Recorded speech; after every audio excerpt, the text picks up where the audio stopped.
Viewers नमस्ते। आता या ठिकाणी ही फॉरेन्सिकची व्हॅन आलेली आहे FSL महाराष्ट्र आणि याचं ब्रीद वाक्य आहे सायन्स फॉर जस्टिस। आता जस्टिसचा जेव्हा विषय येतं तर वर्षभर पूर्वी इथं थोड्याशा लांब इथं वनराज आंदेकरचा खून झालं होतं आणि तेव्हापासनं नाना पेठेत अशा चर्चांना उदाहरण होतं की या खुनाचं बदला आंदेकर टोळी कधी ना कधी घेणार। आणि आज बघा 7:45 वाजता म्हणजे अंदाजे 2.5 तास पूर्वी या ठिकाणी लक्ष्मी कॉम्प्लेक्स कोऑपरेटिव्ह सोसायटीमध्ये एक खून झालाय। अंदाजे 20 वर्ष याचा खून झालाय। त्या इसमचं वय 20 वर्ष। कोणाचा खून झालाय जोय? आयुष गणेश कोमकर या इसमाचा खून झालेला आणि हे कोण आहे? आयुष गणेश कोमकर हा तोच आहे ज्याच्या वडिलांवर त्याच्याच मामाचा खुनाचा ठपका ठेवण्यात आलेला आहे।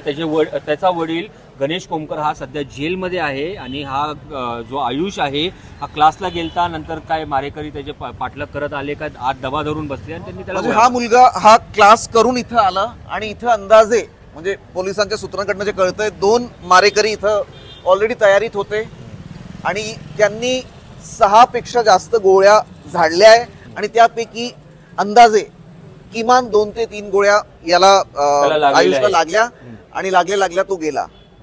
पण याच्यात मेन मुद्दा किंवा मेन प्रश्न असा आहे की उद्या गणपती विसर्जन आहे, एक 2-3 दिवसाने ईदे मिलाद रिलेटेड मिरवणूक आहे आणि अशा सिच्युएशन मध्ये एक असं मोठा हादसा होतो किंवा एक हत्या करण्यात येते आणि लोकल पोलीस स्टेशन म्हणजे समर्थ पोलीस स्टेशन जे आहे त्यांची जी डीबीची टीम आहे किंवा समर्थ पोलीस स्टेशनचं जे लोकल इंटेलिजन्स आहे किंवा क्राईमचं जे लोकल इंटेलिजन्स आहे त्यांना हे कसं कळत नाही, त्यांना हे कसं त्यांच्यापर्यंत ही माहिती कसं पोहोचत नाही।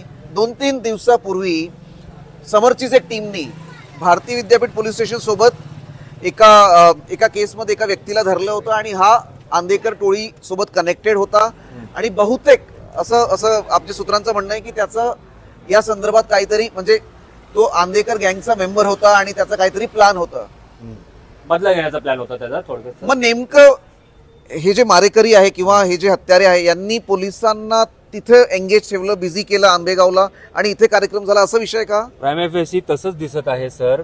तिथं 2 दिवसापूर्वी हा जो दत्ता तिथं धरला गेलाय त्याला असं सांगितलं जाते की त्याला तिथं रूम घेण्यात आली व वनराज आंदेकरचे जे मारेकरी होते तिथले 7 ते 8 जण त्या आंबेगाव परिसरात राहिला होते व त्यांची तो रेकी करत होता, पाहणी करत होता असं दाखवण्यात आलं।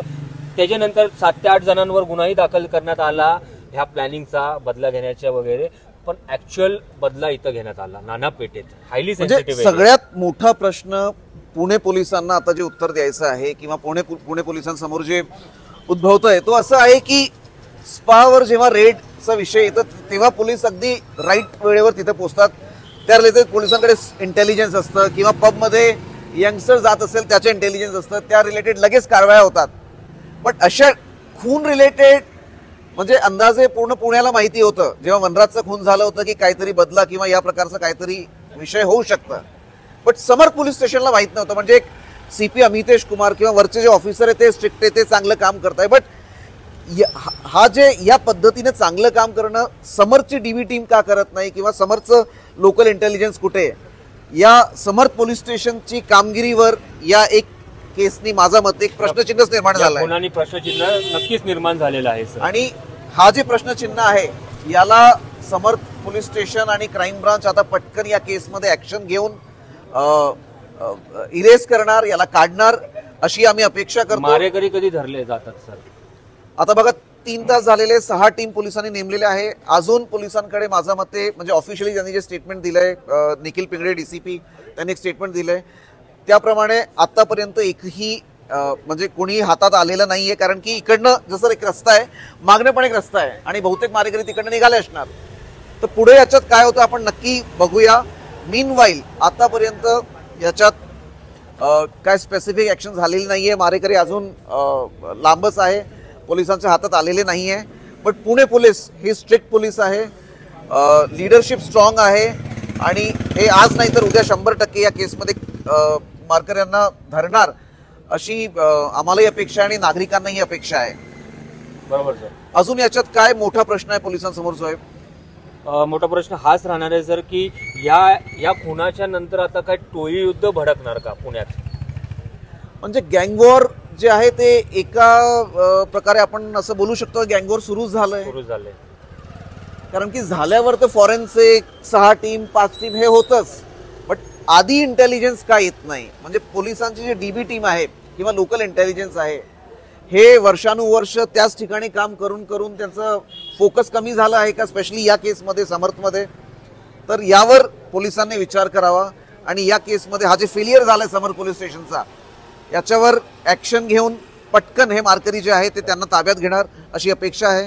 सर, पुण्यातलं फेमस म्हणजे गणेश उत्सव जे आता उद्या सांगता होणार आहे, विसर्जन मिरवणूक जी 2 दिवस चालणार आहे, ती पण काय शांततेने पार पाडणार का? म्हणजे आता एवढं हायली ही सेन्सिटिव्ह हे झालेलं आहे सगळं, नागरिकांमध्ये भीतीचं वातावरण आहे, तर आता ते बघायचं राहणार आहे. म्हणजे पुणे पोलीसची लिडरशिप टीम नक्की याच्यावर ऍक्शन घेईल अशी अपेक्षा आहे. बघूया याच्यात पुढच्या जे काही इम्पॉर्टंट अपडेट्स येतील न्यूज डॉट्सच्या माध्यमातून आम्ही आपल्यापर्यंत आणू. मीनवाईल न्यूज डॉट्स करिता जोहेब शेख सोबत मी टीकम शेखावत.